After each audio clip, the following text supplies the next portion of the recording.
What has a mouth and never eats, has a bed and never sleeps? Always runs and never walks, laughs and rages and never talks. Welcome back to the Red Dice Diaries RPG podcast with John and Hannah. Hi.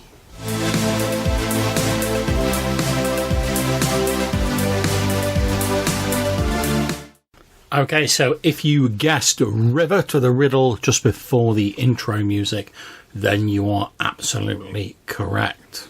So, you might say, why do I think rivers are the ultimate encounter for a D&D game? Well, there's a few things you need for a standard encounter in a D&D game. The first is, you need a location for it to occur in. Now, rivers as a location are very versatile. You can find a river almost anywhere. Okay, maybe not in like deep deserts, but even deserts have oases, and whether it's subarctic climate, whether it's temperate, you can have a river running through it.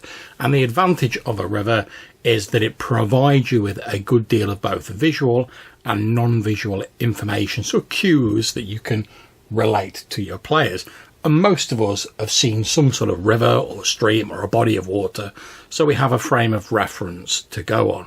Now, what do we mean when we say cues? Well, these are the sort of descriptions you use to describe it to your players, because obviously you're, as the GM, the sort of window they have into your game world. Now, visual cues are quite important, so you can describe the colour of the water, the sort of colour of the bank, whether there's mud gathered at the bank, is the river frozen if the weather's cold, so you can also start bringing a bit of the climate into it. But you can also include non-visual stuff like the sound the water makes as it runs across the rocks. Is it a slowly sort of burbling brook, or is it a raging torrent with waterfalls with the water crashing over rocks below? So you can get an awful lot of description out of a river. The next thing you often have in an encounter is an antagonist or something to fight. Well, in most D&D games, there's no shortage of sort of hostile wildlife, giant fish, stuff like that you can bring in to a sort of river setting. And because so many species are reliant on water, it makes sense that you would encounter lots of creatures, whether they be animals, sort of intelligent humanoids, stuff like that. You would encounter them around a river because people are going to build near rivers because they need water. Animals are going to go to rivers because they need to drink. And those who hunt those animals are going to know that's the place to find them, near the river. So you've got a ready-made set of encounters there. But also, as well as combat, it also provides an interesting puzzle and a reward for player ingenuity. And what do I mean by that? Well, it's nice occasionally to have an encounter where the player characters are rewarded for being clever, or they have a puzzle to solve, which isn't just there's a monster there, let's fight it. Mm-hmm. Now, the standard sort of puzzle of a river is there's a river in your way, there's no bridge, there's no sort of stones or fords, you've got to cross it. And that's actually one of the very first encounters that I try to put in almost any game that I'm running, because it's a good one to see how the different player characters work together, who's got what skills, and who maybe out of character needs a bit of help further along. Yeah, it's also handy as well because it doesn't, and I mean, I'm a big fan of this anyway because I'm mainly a sort of like an OSR GM. It doesn't really rely on your character sort of having particular skills on your character sheet, because depending on how you've described your scene, we can all go, oh, I've got some rope, there's a tree on the other side. Maybe if I like lasso the rope around the tree and sort of hammer it down with a spike at this end, all standard kit for D&D adventurers, then we can sort of use the rope to climb over. Or maybe we can chop down some wood and we can get some logs and make an improvised bridge. There's no end of different ways you can find a way to cross that bridge, but most of it doesn't rely on things you have on your sheet. It just relies on a little bit of logical thinking, which is a good thing. And as Hannah was saying, it's a good initial encounter to sort of see how the party gels together, how they work, who's going to maybe be the sort of lead proponent of ideas, who's going to put things forward, that sort of thing. Mm-hmm. Another good thing about them is that rivers are sort of scalable very easily, as far as threat goes. Now, you'll hear a lot in certain editions of games about balancing encounters and stuff like that. And personally, I don't worry too much about balancing encounters because, in my mind, in games, if the player characters see an encounter and they're like, oh, that looks a bit too spicy for us to handle, it probably is, and they should react accordingly. However, with a river, it's very easy to scale that. So let's say, to use our example earlier, the player characters have got to cross the river. You want it to be a low threat, sort of just a little bump in the road, not anything major. All you've got to do is the river's a little bit narrower. Maybe it's a little less deep. Maybe it's a slowly babbling stream rather than like a big river. Maybe it's got stepping stones or a ford. Yeah, exactly. It could even have a bridge. And if you still want an element of danger, you can always say, oh, the bridge is like rotting and made of planks, and maybe it's falling away as you walk over it. Or you've got the old Indiana Jones cliche of like the rope bridge, and when you step on it, you see like that rope's like fraying and the threads start going, bring, bring, bring, and they have to rush across the bridge, and then how do they get back? Alternatively, if you want to make it more threatening, maybe the river's deeper, maybe it's faster flowing. But if you still want to throw the players a bone, obviously anyone falling in a river in plate mail that's deep, they're going to drown. If you want to throw them a bone, maybe there's some rocks in the river that they can try and get to and grab onto to like steady themselves. Maybe there's low-hanging vegetation they can try and grab on as they're being swept past. Maybe if they're willing to take a short detour, there's a ferryman somewhere upstream. Exactly, which is another good thing about rivers, because so many people and species rely on water. If you want to throw in NPCs, it's a great place to do it, because if you go down to a river and you see like a guy who's doing a bit of fishing or a ferryman or something like that, it doesn't stand out in your mind as like, oh, this is a potential threat, we best get ready to deal with this, because of course you're going to see a guy fishing by a river.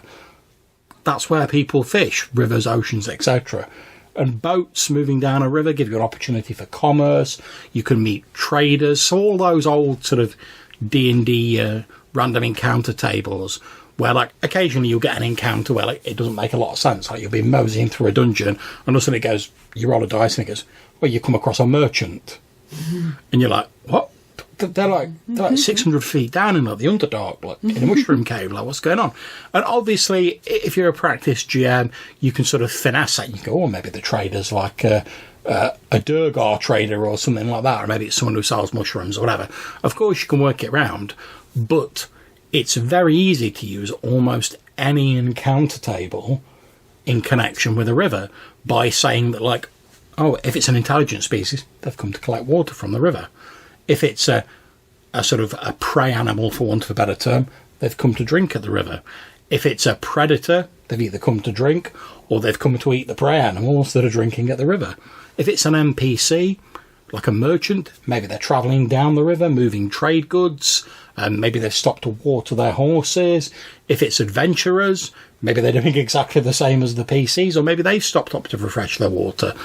All of the encounter tables that you'll find in most D&D games can be very easily used in the sort of environs of a river.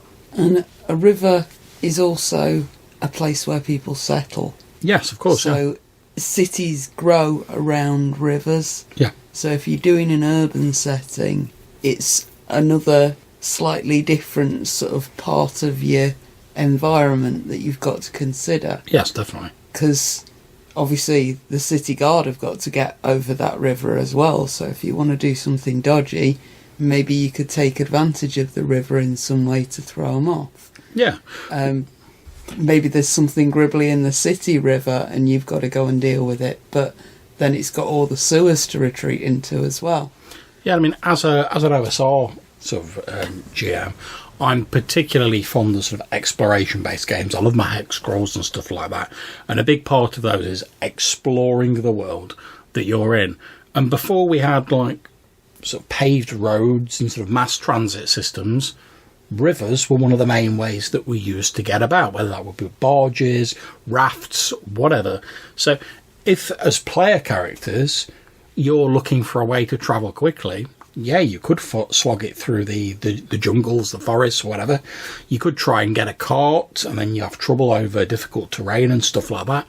However, if you're going in the direction the river is, and you can get yourself a raft or a little boat, it makes your exploration much quicker, but it doesn't allow you to completely avoid danger and encounters because, as we've said, lots of other people are also going to be using rivers or interacting with them in some way. So it serves as a handy method for speeding transportation without sort of short-circuiting the encounters and stuff like that that make a good deal of the fun of a sort of exploration-based D&D game. So, in conclusion, just to recap, why do I think rivers are the ultimate encounter? It's because they encompass so many of the things that make encounters memorable or great. And that is, they sort of give you all the tools you need to describe an interesting location. They're scalable, whether you want low threat, sort of speed bumps, or like really high threat, sort of tense scenarios like a chase or something like that, easily done on water. They speed and facilitate transport and exploration without short-circuiting encounters. And also because they allow you to roll so many encounters into a scene that involves a river without it ever really seeming forced or sort of artificial. And to my mind, what more could you ask for from an encounter, really? So we hope you've enjoyed this episode talking all about, in my opinion, the ultimate encounters, rivers. If you'd like to leave us a message, maybe chat about rivers or make suggestions for future episodes, or anything else, to be honest, you can leave us a voicemail message using the SpeakPipe website. There's a link below. If you're having trouble with that, some people have on their mobile, then you can leave us a message on our old Anchor account. Again, link below. Or you can send us an email to rddrpgpodcast@gmail.com. And until we speak to you again, take care, stay safe, and whatever you're playing, have fun. Bye.